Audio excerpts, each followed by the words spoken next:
Last weekend, Emma and her friends decided to go hiking in the mountains. They planned everything carefully, but things didn't go exactly as expected. The hike started early in the morning. Emma packed her backpack with snacks, but it wasn't enough for the long trip.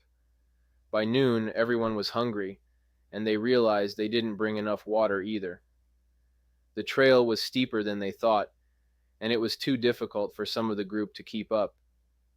At one point, they reached a beautiful spot with a waterfall. The water looked clear, but it was too cold to swim. Instead, they rested for a while. Some of Emma's friends thought the hike was too exhausting, while others thought it wasn't adventurous enough. On the way back, the group got lost because they didn't pay enough attention to the trail signs. They walked for hours until they found their way again. When they finally reached the car, they agreed. The hike had been both exciting and challenging. Next time, they promised to pack enough supplies and choose a trail that wasn't too hard,